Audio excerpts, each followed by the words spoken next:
Thank you very much.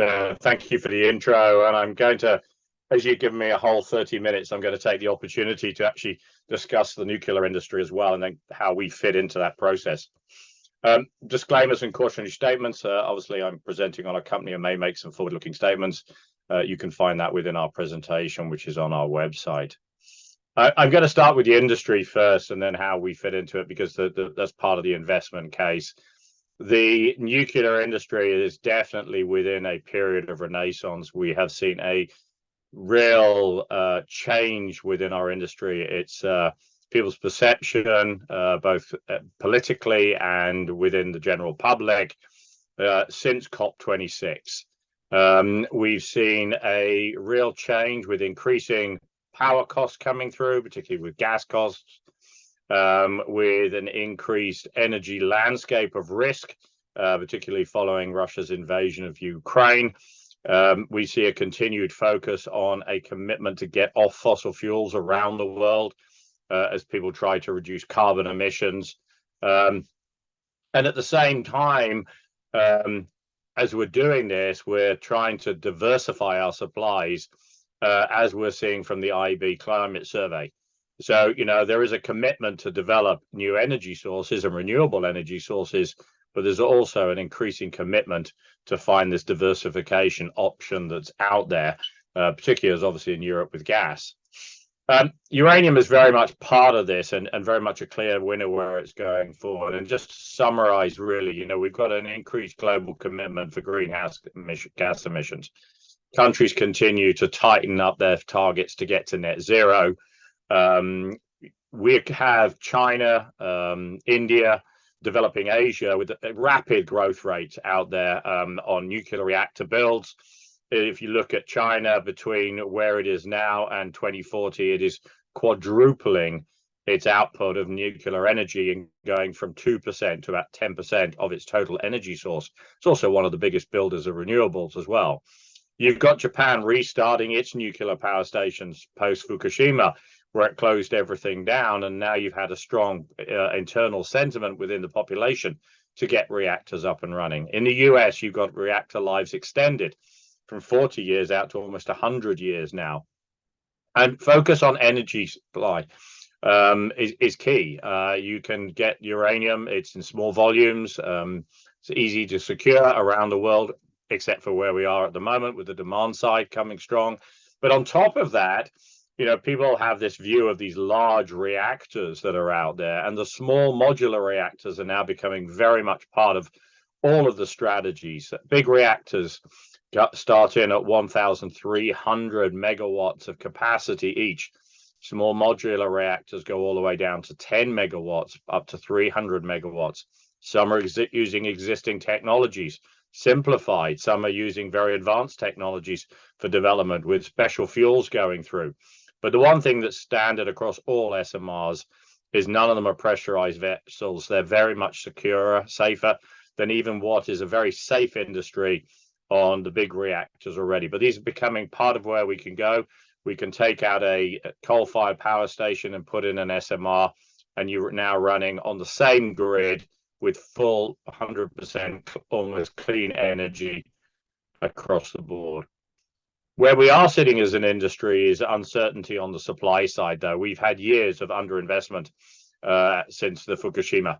And as a result, new projects have nearly not been developed. We've had a few startups, but we've also had a number of shutdowns.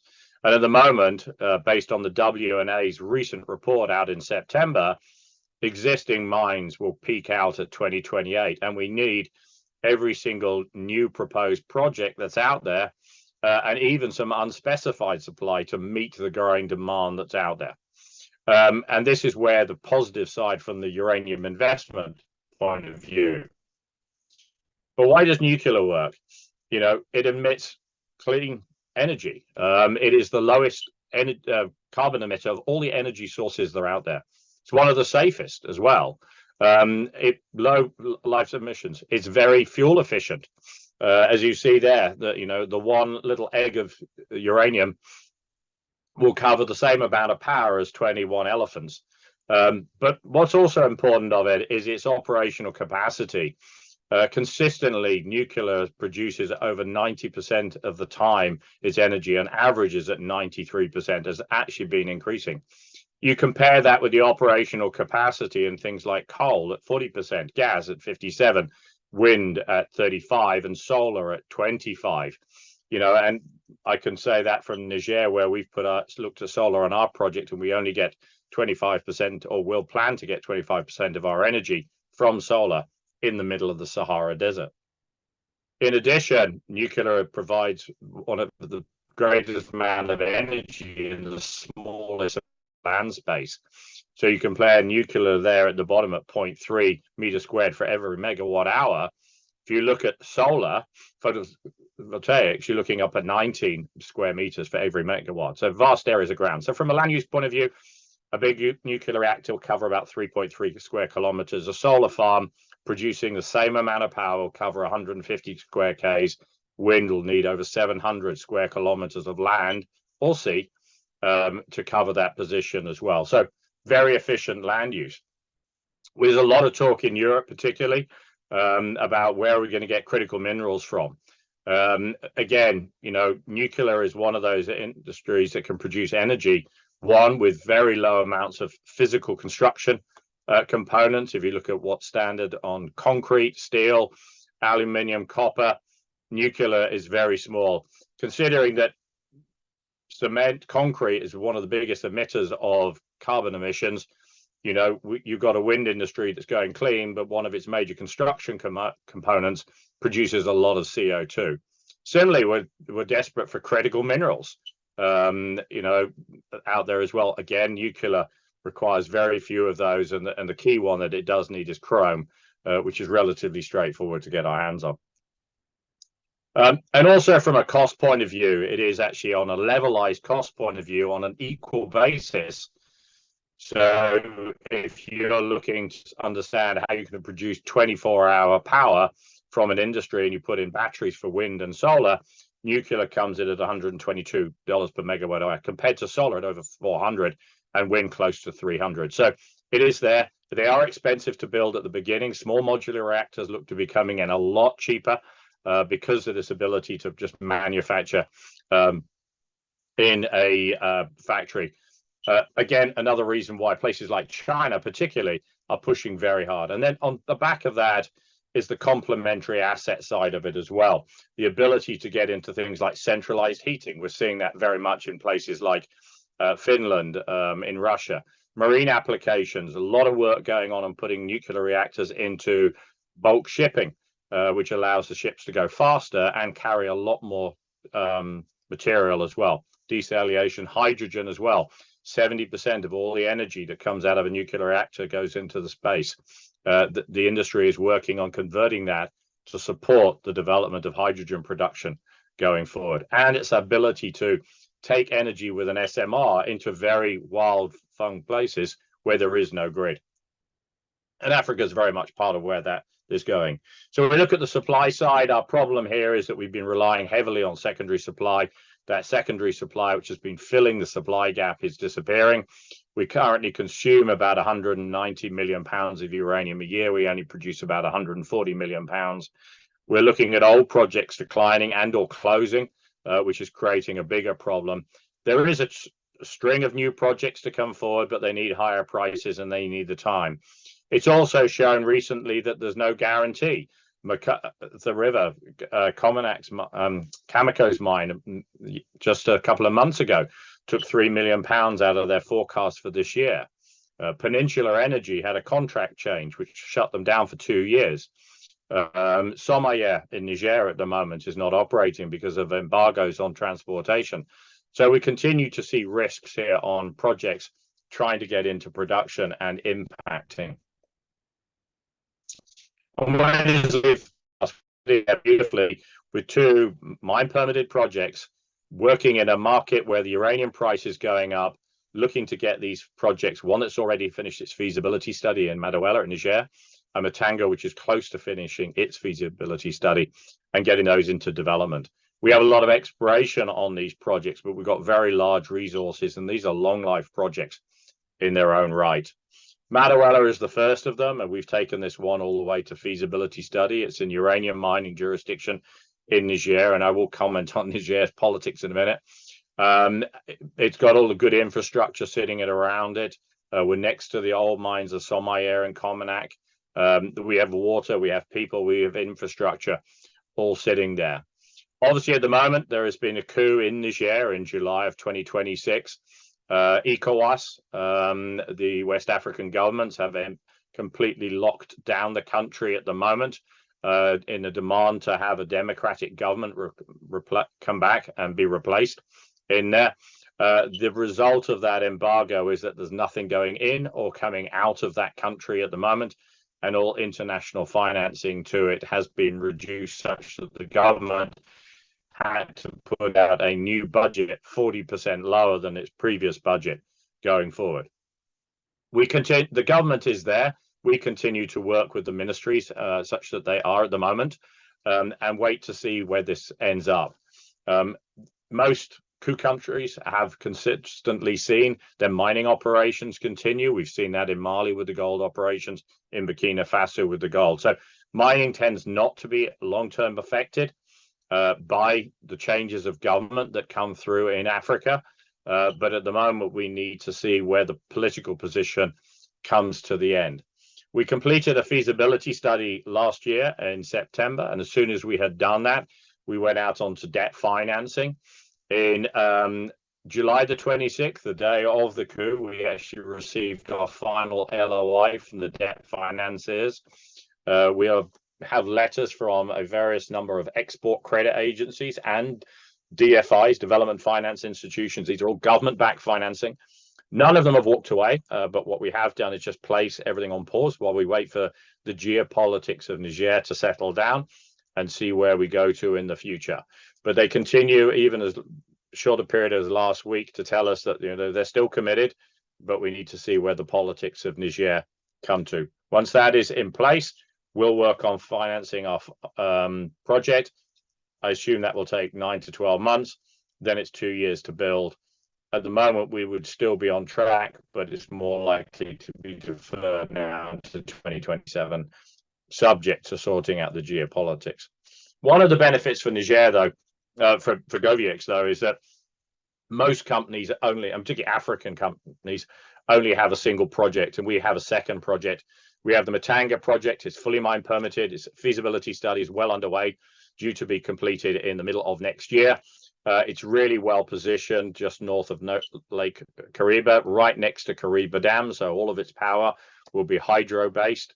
Good infrastructure. It's a very simple project. It is open pit heap leach operation.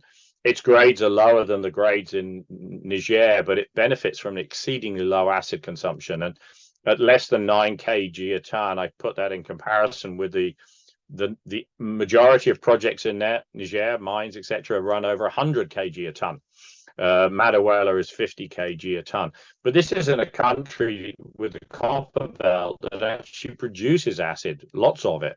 It's low strip ratio. It's very soft rock, so it's easy to grind.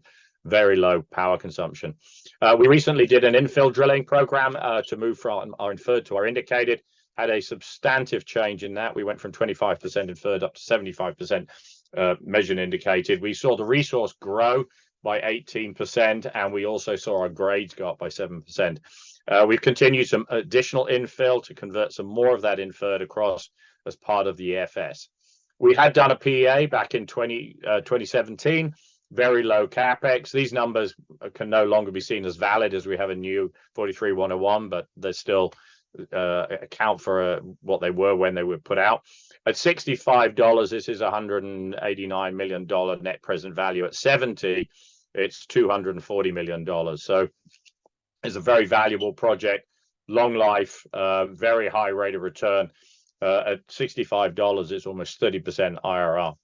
We do a lot of work on ESG. It's a highly important part of us, but not only for the safety of our operators and our community, but also increasingly so from the potential buyers of the uranium and the lenders, who are increasingly demanding more focus on the ESG, on the buyers of the uranium. there's more pressure, particularly on the European side, for Scope 2, Scope 3, and Scope 3 information going through. So that's changing. You have to be ahead of that on the new regs that are coming out of Europe, particularly if you want to sell to the European utilities. If you look at it from a peer point of view, we continue to trade at a discount. Obviously, the impact of the Niger coup has had an impact on our share price, but we are currently trading on a value to NAV of about 0.4%, 0.4 times of Matanga only. So we're trading at a big discount on just our Zambian project, and you're getting the Madawaela project risk for free. If we see a change, and we're optimistic there will be an improvement in the situation in Niger, then we would expect that value to come back into GoviEx. At the end of June, we're sitting with $8 million. We've finished all our field work this year, so we're well structured into next year. We have, a strong case here. The market's looking good. We've got a very experienced board. I'd let you go through that on the website. Really large resource, a lot of exploration upside, undervalued, and certainly like where the market's going to. So thank you very much. Thank you very much, Daniel. That was a very, very good overview of both the projects and especially the political situation down there in Niger. We have a lot of attendees right now in the session, so I would suggest anyone who have questions. I mean, you cannot not have any question regarding what's happening in Africa right now, geopolitically, regarding uranium, regarding the changes or the transition that uranium would provide for the energy versus solar versus wind. So I encourage everyone to write more questions in the chat or the Q&A box, please. In the meantime, Daniel, what does it mean when you say nothing goes in, nothing goes out? Does your staff can go in and out? Does your and we can operate inside and security down there within the country? You can move around. What ECOWAS has done is shut all the borders. So nothing can cross the borders. So the prime bit of a difficulty when you're a landlocked country, but the Algerian border is shut, the Benin border, the Togo border, and the Nigerian border. In fact, the Nigerians used to export power into Niger. They've turned that power supply off as well. So large parts of southern Niger currently have no power either. So it is a very difficult situation. ECOWAS has also made bank transfers quite difficult as well. So many of the local banks are struggling with bank transfers, which is obviously making business quite difficult. So there's a lot of pressure on the current government to change back to a democratically elected government. ECOWAS obviously have threatened a military intervention if they have to, and we wait to see whether that comes through as a change, and we'll continue to watch that. Absolutely. And from the eye of the outside, often when we think about a coup, it involves often military in Africa, but not always violence. How was the transition there? It all happened and nobody knew it had happened, kind of one. I mean, they shut down the road outside the presidency for a short period of time. We were kind of writing a press release on our LOIs and then suddenly realized we had a coup on, and it just kind of happened. Yeah, and it was interesting because it actually came out of nowhere. The president there was no upheaval, there was no discord on the streets like you had seen in Burkina Faso or Mali up front. The economics of the country seemed to be going really well from a defense point of view. We'd seen a sharp decline in the number of killings and terrorist action going on, and so this coup just came out of nowhere. So it was a big surprise, and it has, I think, shocked the nations. ECOWAS have said that's it, no more coups. They've really shut this one down, and we will watch to see how the current government deals with it. But ECOWAS have taken a very, very hard line. So I'm not sure where we come to as a final product. Okay. And can you tell us a little more about your cash position and if you're going to be raising money within the next 12 months or so? Yeah, we're a development company. At some point, we're going to have to raise money to go forward. As I said, we're cashed up at half year, but at some point early next year, we'll have to come back. We'll look at what our use of funds will be. As I said, most of the heavy lifting for Zambia was already done this year by the drilling. So we'll obviously work appropriately. Just as an aside, there was one of the uranium consultancy reports came out at the end of the Q2. They did an analysis of uranium companies, development uranium companies, and how much money they'd raised between 2019, 2023. GoviEx was the lowest. We raised the least amount of money and actually did it for 3 projects, not 1 project, and moved our projects further than anybody else's. So we do run a very tight ship on the money that we do get. Great. And as other creating ways of financing, one could take, for example, of an offtake or so on. Is this something that you're looking into? Yeah, offtake is something we've been very active, engaged in. In fact, for 2 years, we've been educating the off-takers, the utilities, the buyers, for those who don't know who those are. So like US utilities, EDF, etc., TVO. A lot because nobody knows where Niger is. So we had to teach them about Niger and educate them on that. And then we have to teach them about our projects and show that, you know, we are capable of doing what we say we're going to do. Because, of course, if they take offtake, they're taking a commitment to buy from us and not buy from somebody else. And you don't want a nuclear reactor for $10 billion and not have fuel to go in it. So, I mean, they obviously balance their position, but it is important. So we've done a lot of work on that. Part of the debt structuring will require offtake, and we will, you know, do that appropriately. But we'll be led as much by the lenders as anybody else. Exactly. And Thomas is asking a question that I was going with, actually. We saw the coup in Niger and the influence of France. I mean, clearly, the biggest company in France, Orano, was getting most of its uranium out of Niger. Can you tell us a bit about what's happening with the relationship between the French and Niger as for uranium supply? Look, at the end of the day, Somaïr and Orano and Somaïr are the mine there, and it's theirs, and they'll continue to operate. They can't currently operate because they can't actually get any consumables in, so they've shut it for the period of time. There is an across the board West African issue between particularly the French countries and the French government. And you've seen a lot of videos with very anti-French attitudes coming out there. Given the investment that's in there, that I don't expect any impact on Somaïr long term. I would expect Somaïr will return to production as soon as it can. You know, it pays a decent royalty and taxes, and the government will continue to want those. But it does raise a question again about diversity. When you look where Europe, 25% of all the uranium consumed last year was from Niger in Europe. The rest came from Uzbekistan, Kazakhstan, and Russia.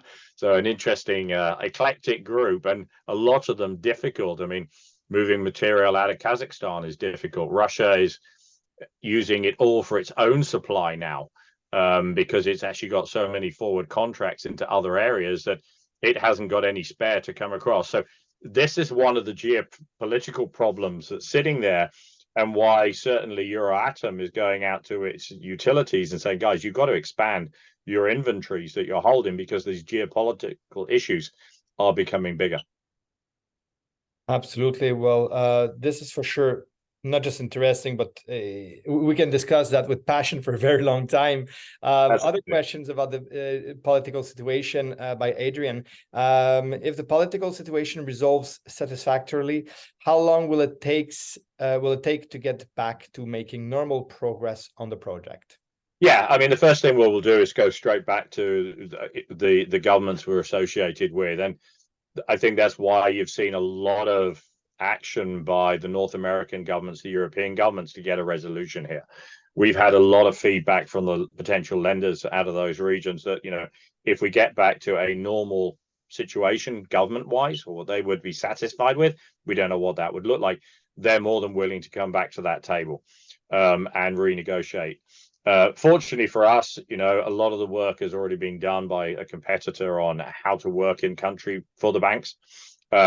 We'd look at about 9 to 12 months on the debt financing to resolve, and then for us it's 2 years of construction. I mean, the government, well, the mines ministry keep telling us they're very supportive and want us to keep going ahead, but they also recognize that these times it's quite difficult.